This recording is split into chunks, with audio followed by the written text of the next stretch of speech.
Good morning, everybody. Welcome to It's a New Day. You're listening to 1180 AM WFYL. Tim Liebig in the studio this morning, and we are so glad that you're with us. And you know what that witness music tells us? It tells us it's time for Hope 9 to 5. And if you're ever looking for some hope, this is the place to come. 1180 WFYL, Hope 9 to 5, hosted by my friend and partner, Scott Newcomer, Area Director of CBMC. Good morning, Scott. How are you? Good morning, Tim. I'm doing great. I thought I was co-hosting this with my good friend and amazing person, Tim. No, you are the man. You are the man. I don't even push the buttons. I just sit here. So, folks, we're so glad that you're with us. Just a reminder that we have. Oh, yes. Wave to the camera. We do record this so that, and this is probably a good time to offer this. If you ever have any questions, you can always email us at info@1180wfyl.com. Also, you can find this on a future podcast. If you go to 1180wfyl.com, click on podcast, you'll look for Hope 9 to 5, and you can find this program a little bit later on, as well as all the other programs. We've done this. This is number 13, wow, I think. Is it? I think it's number 13, I think. Wow. And well, also, there's a YouTube and then channel. we have the own YouTube channel, Hope 925. That's 9-2-T-O-5. You can see our smiling faces, and we videotape us actually filming the radio, and so it's kind of fun. It is fun, and this is something enjoyable for the whole family. For the whole family. That's right. For the whole family. That's right. Well, we are so glad that you're with us, and hey, every so often, well, why do we call it Hope 9 to 5, Scott? Let's remind our listeners of that. Well, that's a good question, Tim. Well, see, the idea is that if you have the hope in Jesus Christ, if you have that hope that is eternal, that is powerful, that is unyielding, there's a thought almost to turn it off. Like you do that on Sunday, maybe on Saturday, but then on Monday you turn it off and you put head down and push through. And Hope 95 is to encourage people to bring their hope with them, to make sure that when they come into the workplace, that God wants to come with them. He wants them to have hope. He wants them to have that light that He's put inside of them right in the workplace. And so our show is to encourage people to remember that, give them some ideas, to give them some new thoughts, to encourage them to bring their hope into their 9 to 5 world. You know, it's true that there's a huge percentage of your time, and for some people, you spend more time at work than you do at home anyway. So it's important that you're able to carry that hope into the workplace, not only for you, but for those around you. Right? Amen. That's right. And I think every so often what we try to do is we have a guest every now and then. And guess what? Today's one of those days where we have a guest with us. Our lucky day. Our lucky day. That's right. That's right. So Scott, I'll let you introduce our guest. Sure. I'm excited about our guest for today. It's Dr. Neil Kinney. He's an optometrist up in Quakertown. And he's also a CBMC guy. And I'm just excited to introduce him to you all. Let him tell you a little bit about himself and his what he does and why he does it, and just get to know him and hear his heart, and why and how he brings his hope into his 9 to 5 world. So should we transition? I did. Let me just mention real quick, you said CBMC, and if you're a new listener, if this is the first time you've listened to Hope 9 to 5, you're going to hear us throw that word around, that acronym around every so often. CBMC is Christian Businessmen's Connection. And what's really cool is I was just sharing with Dr. Kenny before the show started, when we first met. He came to our Doylestown CBMC outreach one time. We had an outreach breakfast, and he came and enjoyed the breakfast and listened to the testimony of the individual that was there, and showed an interest in learning more about CBMC, Christian Businessmen's Connection. And what CBMC does is, we try to take what we learn and the hope that we have and go out and do what we're supposed to do, is make disciples. And we go out to make disciples in the workplace where people are. Dr. Kenny was at one of those breakfasts, and I remember calling Dr. Kenny, which is something that I do after each of those breakfasts. My job, they're usually on a Friday. My job is to sit at my desk on Saturday and Sunday at home and call all the people that had an interest in finding out more about CBMC. And I remember, I'm not sure if we had a conversation, but I left some messages and communicate back and forth with Dr. Kenny, and just learned that he is a CBMC guy now. He goes to two of the different meetings that CBMC has in our area. And how many different we call them C3 meetings where guys get together? Sure. How many do we have right now? We have about 15 C3 meetings, and we have 3 other. We call them trusted advisor meetings, which is a monthly meeting just for business owners to get together and to come together and talk about their businesses and how they can bring hope into that world. Yeah. I was excited to find out that Dr. Neal was going to be joining us today, and was also excited that whatever message he got at that outreach that we had up in Doylestown that one time might have just lit that little spark. That's right. It Just certainly enough did. to, yeah. So, I was very excited. well, we're very glad to have you here. Thank you. Yeah, so why don't we just, I'll let you introduce yourself more. Why don't you tell us a little bit about yourself and your wife and your kids, and just kind of give us a feel of who is this Dr. Kinney guy? Oh, well, thank you very much. I've been an optometrist for 33 years. I grew up in Abington, Pennsylvania, and I went to Penn State Abington and Temple University and Pennsylvania College of Optometry. I've practiced in King of Prussia, and for the past 5 years, I've been in Quakertown and on Juniper Street.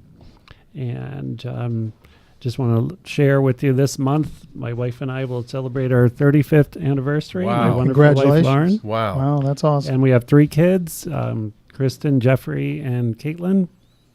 And my youngest is going to Liberty University right now. Exciting. Awesome. Yeah. Exciting. Awesome. I'm also a deacon at Bucksmont Baptist Church. We like history. I like reading history and sci-fi. I'm a Trekkie. And we like to go on historic road trips. Oh, that's awesome. We certainly live in the right place for historic road trips. Here we are in the King of Prussia Valley Forge area. That's There's right. nothing like it. Wow. So I'm just curious. So, what makes a person choose to be an optometrist? I kind of. It's always interesting the story of how people are working in the field that they are, and because that's no small feat to go through all that schooling and all that training. So what kind of Well, it's a prompted great that? question. I like to say that you have to like sciences, optics, physics. I enjoyed all those things. I really did well with them in school. I was researching and taking a medical track for college.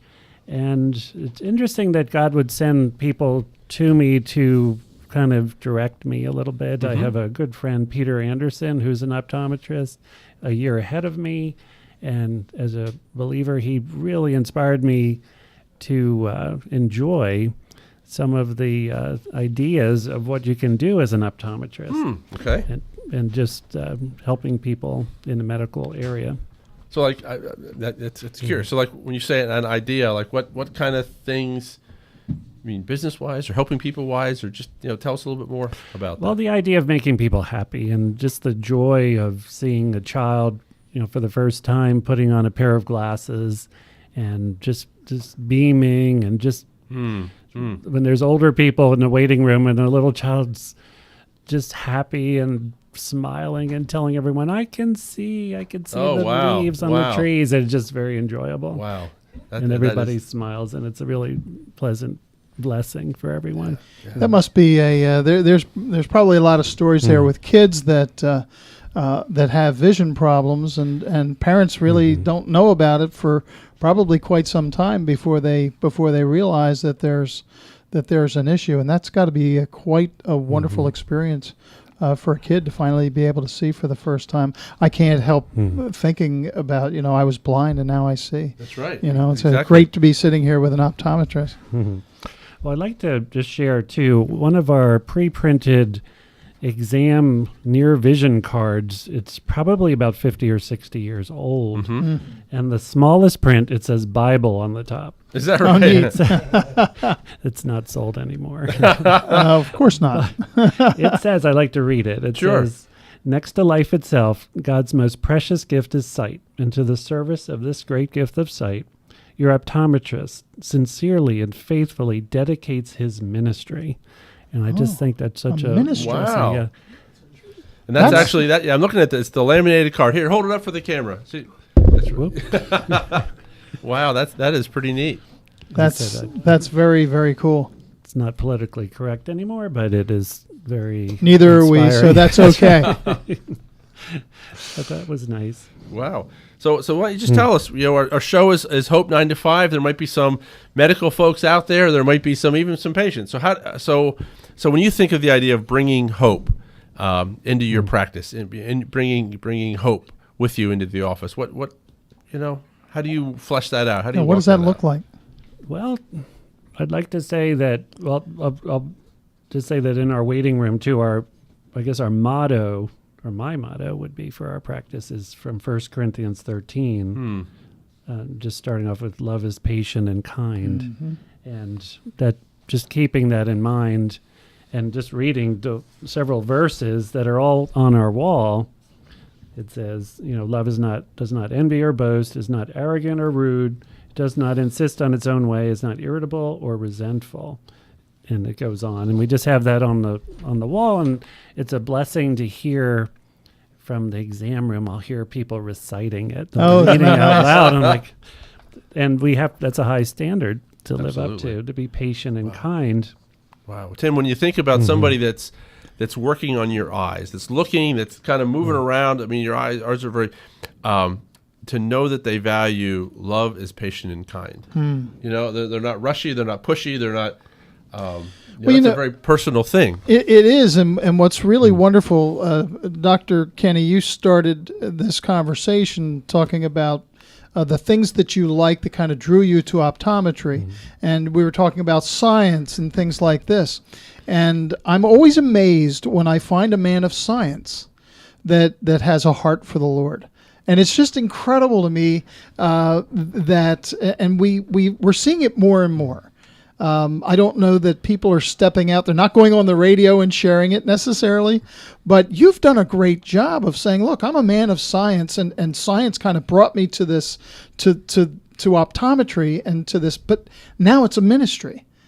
And it sounds like, your ability to share, and that's got to be the greatest thing. Hope. Talk about taking hope to the workplace.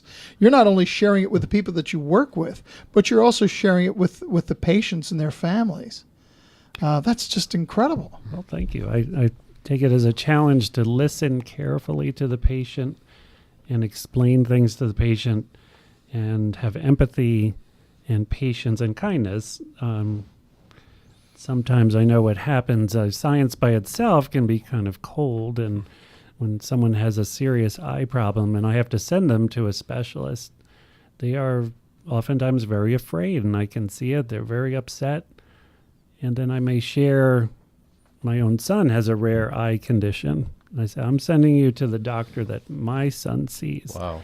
And all of a sudden I see their face light up like, oh, really? And it's like, is that true? And maybe some of my own experiences I can share with them and maybe encourage them. Yeah. And that's always a blessing. Wow.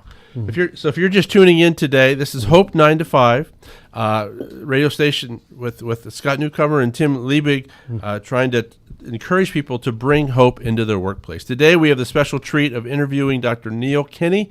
He's an optometrist. He has a practice up in Quakertown. Phone number 215-536-3450.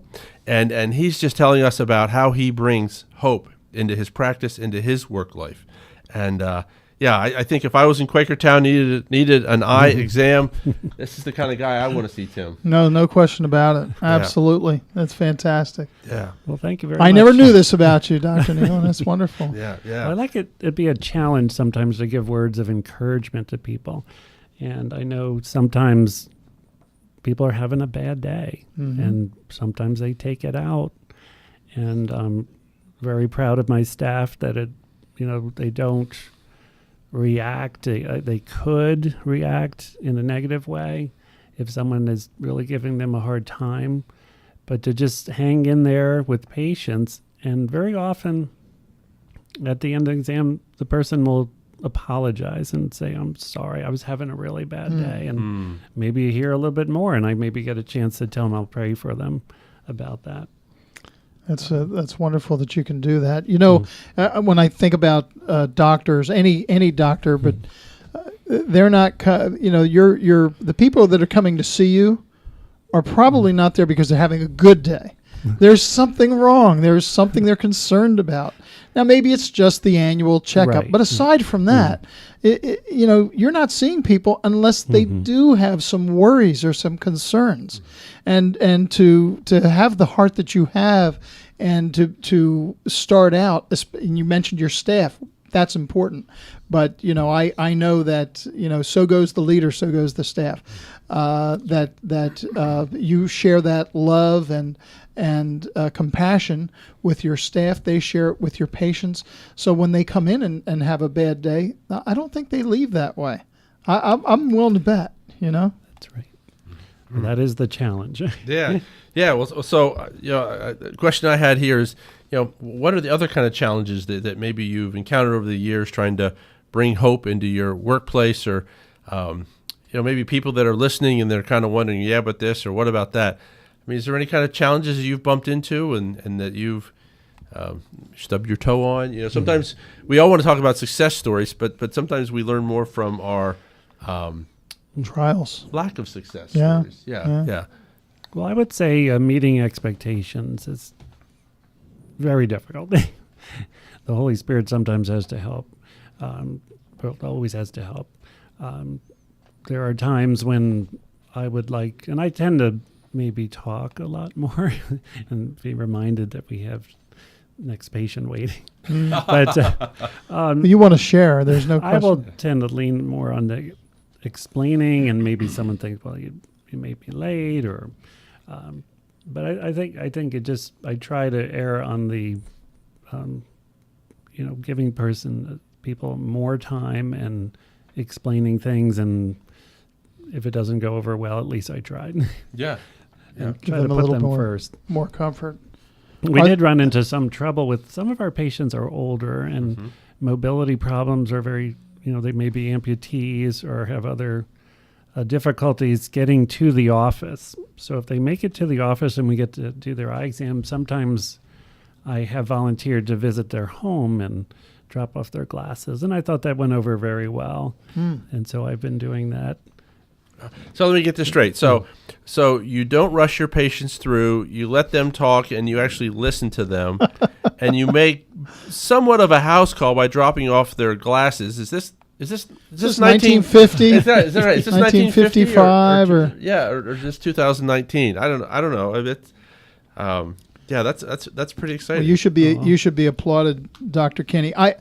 I'm curious to know, there's got to be that one incident, that one story that you might wrap around hope that you'll never forget, that has to do with one of your patients. There's lots of them. In fact, there was one recently. I had been visiting the assisted living facility and adjusting a man and his wife, their glasses, and delivering and repairing. And I've been there. I was there many times, and I don't know. I was quite honored that, the husband called me the next day to tell me that his wife had died. He just wanted me to know. Oh, wow. And I was like, wow. So wait a minute, this is the wife that you saw the day before? Or had died. I had seen them many times, and he just called me to tell me that she had died overnight. And I was just honored that he would think of me to tell me that maybe we felt close just from that extra times I had, to visit and help. Wow. A doctor that actually has a relationship with his patients. Go figure, Tim. It's like the intimate relationship we're supposed to have with the Lord Jesus Christ. That's right. And it sounds like you have that, Dr. Kenny, with your patients. Wow. What are some of those other stories? You said you had a bunch of them. There's got to be another one. Well, there may not be one on that category. Well, I just know. Well, going back to some of the challenges, I think sometimes there's all doctors would understand when I say compliance problems. Mm-hmm. A lot of times you have to get to the bottom of why there isn't compliance. Is it because someone wants to take a natural approach, or someone forgets, or they may the medications might be too expensive, but if they can share that with you, then we can work it out and help people out with that. Or also working with insurance companies. These are big challenges. Yeah, and there's probably people that are maybe a little ashamed or they feel awkward to kind of go there. And I got to think you're a welcoming ear to people in that situation. Oh, I hope so. I strive for that. Yeah, you're not a miracle worker, but close to it sometimes maybe. So I'm looking at the clock and it always zooms, but is there any words of encouragement or suggestions to share if there's other medical professionals out there about bringing hope into their practice? Are there any thoughts that might be on your heart you want to share with colleagues? Well, there's always situations. Sometimes I've thought to myself, I've heard everything, but sometimes you just can't say that you've heard everything. No. You have to. The more I talk to people and listen to them, I'll hear stories. Maybe people from another culture where someone says. They tell me, well, I've been praying to the sun, and when I look at the sun, my eyes, it really hurts. I'm like, okay, maybe shouldn't do that anymore. You might not want to do that. Yeah. Please don't do that anymore.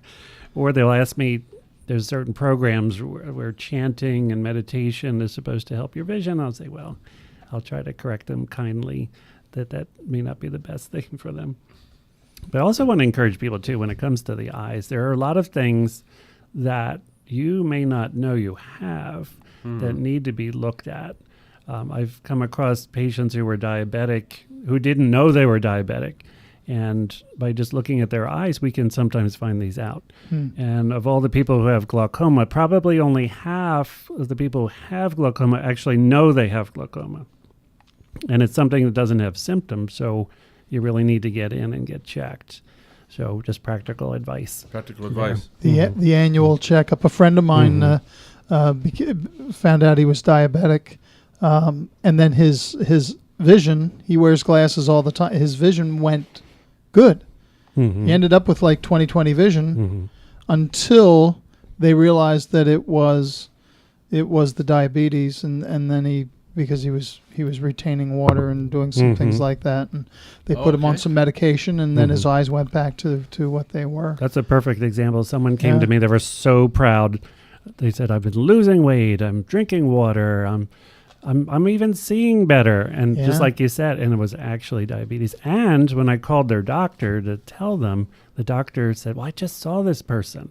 It's not possible. I'm like, how do you know? I said, well, we know there's certain things we see. And sure enough, he called back later and said, you were right. And the patient was very, very pleased to be treated before something bad happened. So that's like early intervention. Correct. It's awesome. Early detection, sometimes macular degeneration as well. It's a big area where if we can catch it early, we can treat it or have it treated, and those patients are going to do well. So I have this question in my mind. So if you're one of the people that has good vision, doesn't wear glasses, and kind of going through life, is there a signal or two that says, so they're not in the habit of doing a yearly eye exam, they don't need one, and is there something that says, hey, if this happens, you should really have your eyes checked? Or is there, the obvious things like your vision is blurry, cataracts, sometimes macular degeneration. So if you see like a difference in visual quality. Right. Like I used to be able to see that, and I can't see that anymore. Right. Now, here's what happens sometimes. The patient comes in, routine exam. Oh, someone made me come. It's the man, it's my wife made me come. So that's what we usually hear. And we're getting their eyes tested. The one eye's 20/20. The other eye is not. The other eye is 2100. And they're like, gee, I didn't notice that. I'm like, oh, my goodness. That's pretty dramatic. Well, because you don't walk around covering one eye. Yeah. So and it probably happens over the course of time.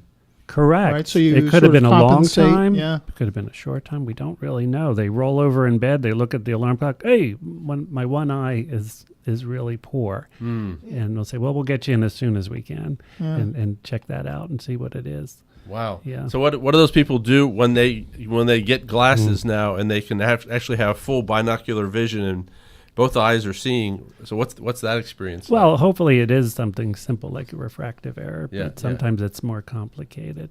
They may need surgery. They may need some emergency help. Wow. Yeah.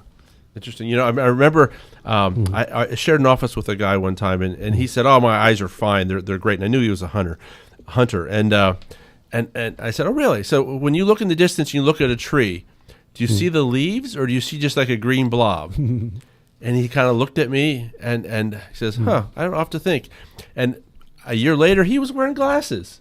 Imagine that. Yeah. And, Maybe your suggestion. I don't know, but I just remember that was kind of interesting. So, wow, here we are again, Tim. It's time to wrap this up. But boy, it was fun talking with Dr. Neil Kinney, optometrist from Quakertown, and hearing about the eyes and things we use every day.